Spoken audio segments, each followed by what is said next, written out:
تو ایک شخص نے حضور سے کہا کہ حضور مجھے کوئی وصیت کیجئے۔ حضور نے اسے ارشاد فرمایا کہ تو غصہ نہ کیا کر۔ اس نے پھر کہا مجھے وصیت کیجئے، تو آقا کریم نے پھر فرمایا غصہ نہ کیجئے۔ اس نے پھر کہا، یہ بات ایک بار نہیں، اس نے کئی بار حضور سے پوچھی۔ وہ کوئی اور وصیت طلب کرنا چاہ رہا تھا کہ یہ تو ٹھیک ہے، کچھ اور وصیت بھی کیجئے۔ اس سے ایک تو اس شخص کی ذاتی صورتحال ایسی ہوگی، اور دوسری یہ ہے کہ اس نصیحت کی اہمیت کے پیش نظر کہ غصہ جب انسان کو آتا ہے تو وہ مغلوب ہو جاتا ہے اور بہت غلط فیصلے کر بیٹھتا ہے۔ اس لیے بار بار ایک نصیحت پر تاکید کرنا اور اس کا تکرار کرنا اس امر کی طرف توجہ دلاتا ہے کہ ہمیں معاملات کے اندر بہت معتدل رہنے کی ضرورت ہوتی ہے۔ جو شخص غصے کو نافذ کرنے کی طاقت رکھتا ہے، ایک تو ہوتا ہے کہ بندہ غصے سے خود اپنے آپ کو بے چین کرے گا، لیکن اپنے غصے کو نافذ نہیں کر سکتا، غصہ نکال نہیں سکتا، خود پیچ و تاب کھائے گا۔ لیکن یہ وہ شخص ہے جو غصے کو نافذ کر سکتا تھا، اس کے پاس طاقت تھی، لیکن اس نے اس کے باوجود غصے کو ضبط کیا۔ حضور علیہ السلام نے ارشاد فرمایا، قیامت کے دن اللہ تعالیٰ لوگوں کے سامنے اسے بلائے گا، تو اللہ تعالیٰ اسے اختیار دے گا کہ جنت کی حوروں میں سے جس کے ساتھ تم نکاح کرنا چاہتے ہو، جس کے ساتھ تم رہنا چاہتے ہو، تمہیں اس کا اختیار دیا گیا ہے، اس لیے کہ تم نے اپنے غصے کو ضبط کیا، اس کو نافذ کرنے کی طاقت کے باوجود۔ اور ایک روایت حضرت سلیمان بن سرد رضی اللہ تعالی عنہ سے مروی ہے، کہتے ہیں کنت جالسا مع النبی صلی اللہ علیہ وآلہ وسلم، میں حضور علیہ السلام کی مجلس میں بیٹھا ہوا تھا۔ دو لوگ تھے، وہ آپس میں الجھ رہے تھے۔ ان میں سے ایک شخص کا چہرہ غصے سے سرخ ہو گیا، رگیں پھولی ہوئی تھی، اور ایک دوسرے کے لیے سب و شتم کا ماحول پیدا ہو گیا تھا۔ اللہ کے رسول صلی اللہ علیہ وآلہ وسلم نے ارشاد فرمایا، میں ایسا کلمہ جانتا ہوں کہ اگر یہ کلمہ پڑھ لیں تو ان کا یہ غصہ زائل ہو جائے گا، ان کی جو کیفیت ختم ہو جائے گی۔ اور وہ کیا ہے؟ اعوذ باللہ من الشیطان الرجیم۔ یہ پڑھ لیں تو جو ان کے اندر ہے وہ چلا جائے گا۔ تو لوگوں نے اس شخص کو کہا جس کی رگیں پھولی ہوئی تھی اور غصے سے اس کا چہرہ سرخ ہوا جا رہا تھا کہ تعوذ پڑھو، اعوذ باللہ من الشیطان الرجیم پڑھو۔ اور یہ اللہ تعالیٰ نے قرآن مجید میں ارشاد فرمایا ہے کہ جب غصے سے انسان بے قابو ہو جائے تو اس کو چاہیے کہ وہ اپنے غصے سے باہر نکلنے کے لیے تعوذ پڑھے۔ ایک روایت میں ہے اللہ کے محبوب نے ارشاد فرمایا، تم میں سے اگر کوئی شخص غصے میں آئے تو وہ خاموش ہو جائے، تو خاموشی سے غصے کا لیول نیچے آنا شروع ہو جائے گا۔ اور ایک روایت میں ارشاد فرمایا، جب تم میں سے کوئی شخص غصے میں ہو تو وہ کھڑا ہوا ہو تو وہ بیٹھ جائے، اور اگر اس کا غصہ اس سے زائل ہو گیا تو ٹھیک، ورنہ لیٹ جائے۔ یعنی اگر وہ کھڑا ہو تو بیٹھ جائے، اور اگر بیٹھنے کے باوجود بھی غصہ ختم نہیں ہونے پا رہا تو لیٹ جائے، خاموش ہو جائے، تعوذ پڑھے اور بیٹھ جائے یا پھر لیٹ جائے۔ تو یہ چار صورتیں غصے کو کم کر دیتی ہیں۔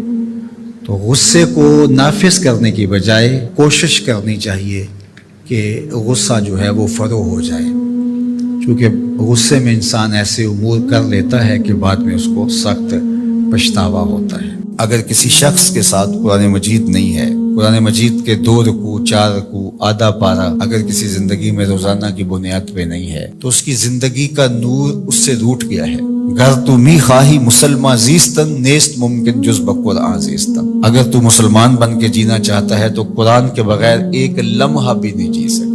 تو قرآن کو اپنی زندگی میں اس طرح داخل کر لیجئے گا کہ اٹھتے بیٹھتے چلتے پھرتے تمہارے ساتھ قرآن کی تعلیمات جڑی ہوں، کوئی دن قرآن مجید کی تلاوت سے خالی نہ ہو۔ ہمیں اس کی ترغیب دی گئی ہے، اور یہ خوش بختی کی علامت ہے کہ تمہارے ساتھ قرآن ہو۔ فرمایا گیا کہ وہ سینہ ایک قبرستان کی طرح ہے جس میں قرآن نہیں ہے۔ تو ایک تو قرآن مجید کی کچھ صورتوں کو باقاعدہ یاد کر کے اپنے سینوں میں نقش کرنا چاہیے، جس طرح سورۃ الملک ہے قرآن مجید کی دوسری صورتیں، اگر اس کے علاوہ بھی آخری پارہ جو ہے اگر سب یاد ہو جائے تو کم از کم آدھا پارہ آخری یاد کر لیں۔ سورہ الواقعہ ہے، سورہ یاسین قلب القرآن کہا گیا ہے، ایک مرتبہ سورہ یاسین پڑھنے سے 10 مرتبہ قرآن پڑھنے کا ثواب ملتا ہے، اور جو شخص اپنے دن کا آغاز سورہ یاسین سے کرتا ہے سارا دن وہ اللہ کی امان میں رہتا ہے۔ سورہ حشر کی آخری 3 آیات پڑھنے کی تلقین کی گئی ہے شام سویرے، جو شخص صبح کو پڑھ لیتا ہے سارا دن امان میں رہتا ہے، اور اگر وہ فوت ہو جائے تو زمرہ شہداء میں لکھا جائے گا، اور جو شام کو پڑھ لے ساری رات اللہ کی امان میں رہتا ہے، فرشتے دعائیں کرتے رہتے ہیں، اور اگر وہ فوت ہو جائے تو نام زمرہ شہداء میں لکھ دیا جاتا ہے۔ جمعہ کے دن سورہ کہف پڑھنے کی تلقین کی گئی ہے کہ ہر جمعۃ المبارک کو سورہ کہف کی تلاوت کرو، تو قرآن زندگی میں شامل کیا جائے، یہ بدبختی سے بچاتا ہے، قبر میں روشنی لاتا ہے، اجالے لاتا ہے، اور سورہ کہف پڑھنے والے کی قبر میں روشنی ہوگی، یہ قبر میں روشنی لے کے جائے گی۔ خاتون ہے تو وہ اچھے شوہر کو تلاش کرے جو کل بچوں کا اچھا باپ بن سکے، اور اگر مرد ہے تو وہ اچھی خاتون تلاش کرے جو کہ اچھی ماں بننے کی صلاحیت رکھتی ہو۔ اگر معاشرے میں ڈیمانڈ ہی ہوگی تو پھر یہ صلاحیتیں لوگ اپنے اندر پیدا بھی کریں گے۔ جب رشتوں کی ڈیمانڈ یہ نہیں رہے گی، ظاہری چمک دمک اور مال و دولت اور یہ ساری چیزیں ہوں گی، تو پھر ظاہر ہے اس کی طرف دوڑ لگ جائے گی، اور جب اوصاف حمیدہ اور اچھی عادات، دینداری اور یہ چیزیں عورت کے لیے معیار قرار پائیں گی تو پھر رجحان فطری طور پہ ادھر ہو جائے گا۔ تو آج اگر ہمارے ہاں ان چیزوں کی کمی واقع ہو رہی ہے تو پھر اس کا سبب یہ ہے کہ ہمارے رجحان اور ہماری ترجیحات تبدیل ہو گئی۔ حضرت سیدنا عمر رضی اللہ تعالیٰ عنہ کا واقعہ آپ نے سنا ہوگا کہ آپ جب پہرا دے رہے تھے، راتوں کو گشت کیا کرتے تھے، تو ایک خاتون اپنی بیٹی سے کہہ رہی تھی کہ دودھ میں پانی ملاؤ تاکہ ہم زیادہ پیسے کما سکیں۔ تو اس لڑکی نے کہا کہ امیر المومنین حضرت عمر نے دودھ میں پانی ملانے سے منع کر رکھا ہے۔ تو اس خاتون نے کہا کہ عمر کون سا دیکھ رہا ہے؟ تو اس لڑکی نے کہا کہ عمر تو نہیں دیکھ رہا، عمر کا رب تو دیکھ رہا ہے۔ حضرت عمر رضی اللہ تعالیٰ عنہ بہت متاثر ہوئے اور اس دروازے پر نشان لگا دیا۔ واپس آئے، صبح ہوئی تو اپنے بیٹوں کو بلایا، اپنے بیٹے سے کہا کہ میں جو ہے وہ تمہارا ایک خاتون سے نکاح کرنا چاہتا ہوں۔ تو انہوں نے کہا کہ جس طرح آپ کی مرضی ہو۔ تو پھر آپ نے اس گھر پیغام بھیجا اور اس بیٹی کے رشتے کے لیے اس کی ماں سے کہا۔ تو حضرت عمر کے فرزند کا نکاح ہوا اس خاتون سے، ان سے ایک بیٹی پیدا ہوئی جس کا نکاح پھر عبدالعزیز سے ہوا، اور اس عبدالعزیز سے اور حضرت عمر کی پوتی سے پھر ایک بیٹا پیدا ہوا جس کا نام حضرت عمر بن عبدالعزیز۔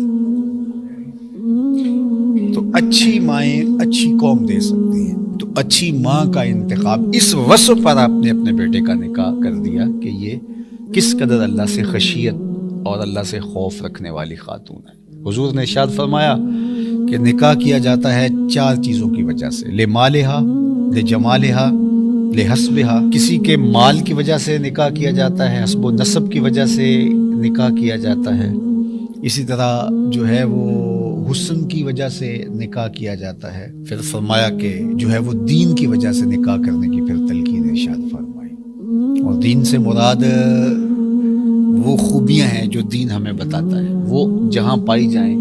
فرمایا جس کا اخلاق کو، جس کا دین تمہیں پسند آ جائے اس سے اپنی بیٹی کا نکاح کر دو۔ نکاح کے انتخاب کے لیے 2 چیزیں بیان، جس کا خلق اور جس کا دین تمہیں پسند آ جائے اس سے اپنی بیٹی کا نکاح کر دو۔ ابو الاسود الدؤلی زمانہ جاہلیت کا ایک شاعر گزرا ہے۔ ایک دن وہ اپنے بیٹوں سے کہنے لگا کہ میں تمہارے پیدا ہونے سے پہلے بھی اور تمہارے پیدا ہونے کے بعد بھی تمہارے اوپر بڑے احسانات کیے ہیں۔ تو بیٹوں نے کہا کہ ہمارے پیدا ہونے کے بعد کے احسانات تو سمجھ میں آتے ہیں، لیکن ہمارے پیدا ہونے سے پہلے آپ نے ہمارے اوپر احسان کون سا کیا ہے؟ تو ابو الاسود الدؤلی کہنے لگا اپنے بیٹوں کو، اپنی اولاد کو، کہ میں ایک شاعر ہوں، اور شاعر کی طبع کے اندر جو حسن پسندی ہے تو بیوی کے انتخاب کے لیے اس کی اول ترجیح یہی ہونی چاہیے تھی، لیکن میں جب اپنی بیوی کی تلاش میں نکلا تو میں اس خیال سے تلاش کیا کہ جو میرے بچوں کی بہتر ماں بن سکے، تو میں نے اپنے جذبات کی قربانی دے کر تمہارے لیے اچھی ماں تلاش کی، اپنے لیے اچھی بیوی تلاش کرنے کی نسبت۔